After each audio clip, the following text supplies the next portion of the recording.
Welcome back. So we're up to the second part of the story of Prince Rogers Nelson, or Prince's life story. So I'm going to caution you that he's going to be talking about his family, and I just want you to know the age difference between his mom, Mattie. She got married when she was 24, had him when she was 25, and his father, John, was 47. So a lot of things that he's saying can be about an age difference.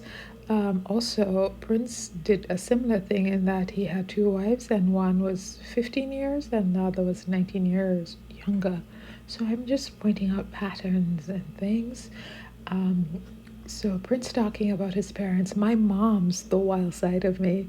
She's like that all the time. My dad's real serene. It takes some music to get him going. My father and me, we're one and the same.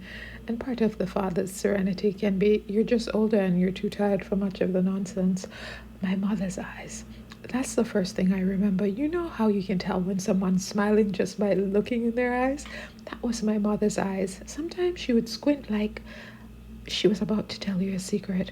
I found out later my mother had lots of secrets. Where did you find that out? Were there secrets or just things a grown up wouldn't tell a child? My father's piano, that was the first thing I remember hearing. As a younger man, his playing was very busy but fluid. It was a joyous sound. There were two princes in the house where we lived, the older one with all the responsibilities of heading a household, and the younger one whose only modus operandi was fun. Not just any run of the mill childhood board game fun, but fun and a wink attached.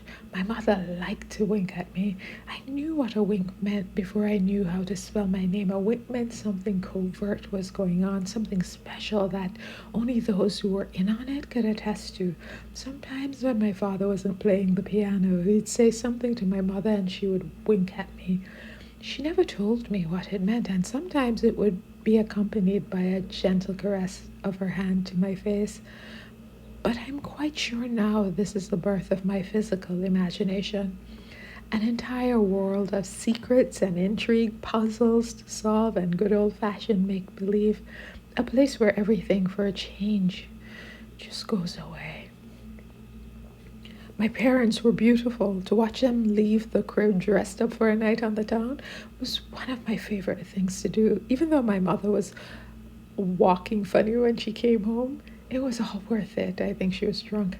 To me, just to see them happy. Whenever they were happy with one another, all was right in the world. Yeah. As a child, that's what sets the tone for you, your parents' behavior, how they are together, the love that radiates from them. Yeah, comforting to you, right? Thinking back, my father's mood used to change instantly whenever my mother was dressed up. She craved attention, and he gave her plenty of it when she was sharply dressed. Of all the family, friends, and relatives, my parents were the sharpest. No one could accessorize like they could. My mother's jewelry, gloves, and hats all had to match. My father's cufflinks, tie pins, and rings all sparkled within the shark skin frame of his suit. My father's suits were immaculate. There were so many of them. Every shirt had a corresponding tie to go with it. My favorite were the arrowhead style that rested just under the collar. Matter of fact, my father always outdressed my mother. Maybe there was a secret contest going on that we weren't aware of. She never gave me the wink on that. Only thing better than watching mother and father getting dressed up for a night on the town was watching them leave. That's where the imagined life began. A place where I could pretend dress up and enter a fantasy of my own direction. A different storyline every time, but always with similar outcomes. I'm always sharp, and I always get the girl. So we see a lot going on here, and of course I took you back in the beginning, in the first episode, of them coming from slavery, coming to this, so having the ability to dress up and accessorize and live in that kind of abundance. But I also see on the personal level how they developed his style that you'll see displayed at his concerts in the way he dresses in that kind of eye-catching style. Continuing, my mother, though very loving and nurturing, The outgoing life of the party sometimes could be very stubborn and completely irrational. No one could reason with my mother when she was in the state. The sound of your parents fighting is chilling when you're a child. If it happens to become physical, it can be soul crushing. One night, I remember hearing them arguing and it got physical. At some point, my mother crashed into my bedroom and grabbed me. She was crying but managed a smile and said, "Tell your father to be nice to me."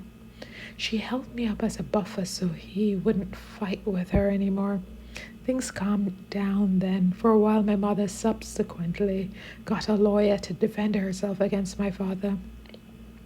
She basically wanted to run the household, not him. She considered him weak and narrow-minded as opposed to the practical man that he was. Where she wanted adventure and traveling, he just wanted to make sure there was food on the table. Some topics can't be glossed over. After several breakdowns of communication and even occasional violence, my mother and father divorced. I had no idea what impact that would have on me. I was 7 years old, and more than anything, I just wanted peace. A quiet space where I could hear myself think and create. The separation was good for both of them at the time. So here he's obviously picking a side, and you see what side he's falling on, but things are not like that. And the documented grounds for divorce that was listed was abuse. He continues about seeing his mom a certain way. Being the only male in the house with her, I understood why he left my dad. He was too strong and not always in a good way. She would spend up what little money the family had for survival on partying with her friends, then trespass into my bedroom, borrow my personal money and that I had gotten from babysitting local kids, and then chastise me for even questioning her regarding the broken promises she made to pay me back.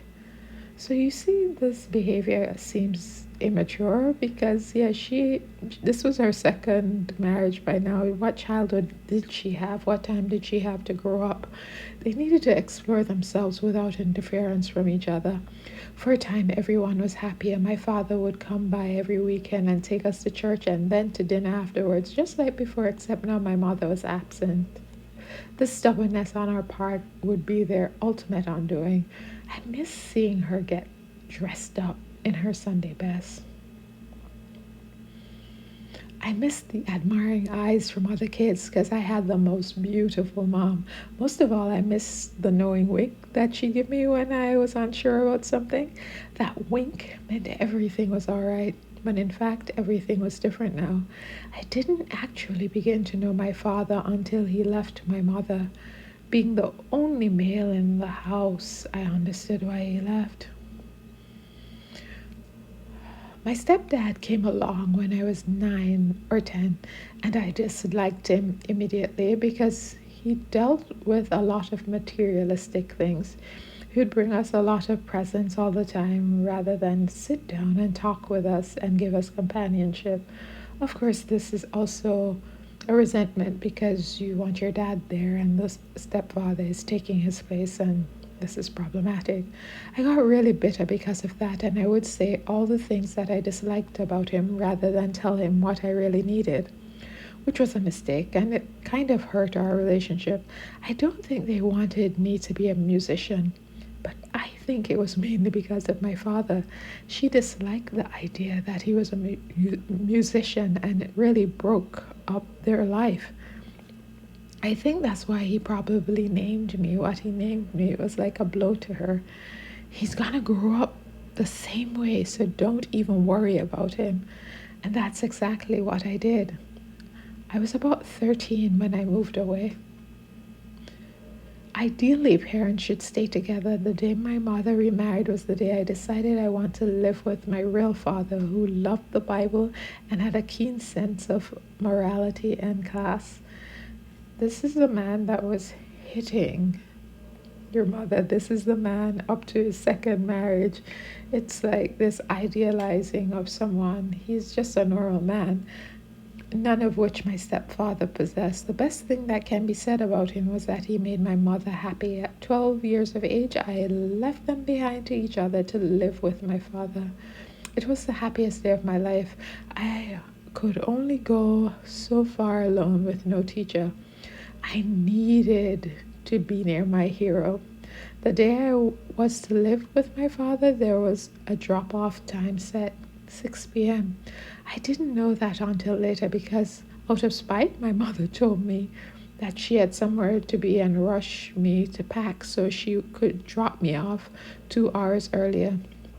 I didn't care one way or another, not a single word was spoken on the 12-minute trip to his apartment. My mother pulled up, I got out, and she left. I sat there emotionless at first, then a subdued joy entered my soul. I knew the best was yet to come. I wanted to prove to my first love, my mother, that the name Prince, my father's stage name and now my given name, was worthy of her love, adoration, and respect. So right there he says it didn't hurt that she dropped him off like that, but it obviously did because she means so much to him. Then he talks about this time after when he asks his dad to go to this movie Woodstock about of musician entertainment, things like that. My father and I had our lives changed that night after they saw the movie Woodstock. The bond we cemented that very night let me know that there would always be someone in my corner when it came to my passion. From that moment on, he never talked down to me.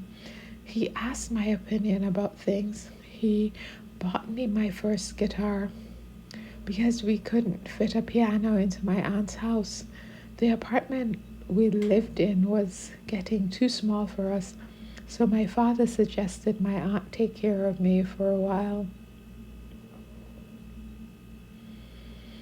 And that's where we stop. So we see a lot.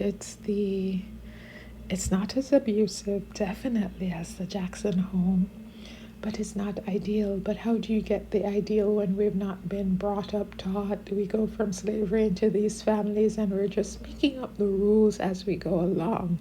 Or at least that was what was happening there with Prince.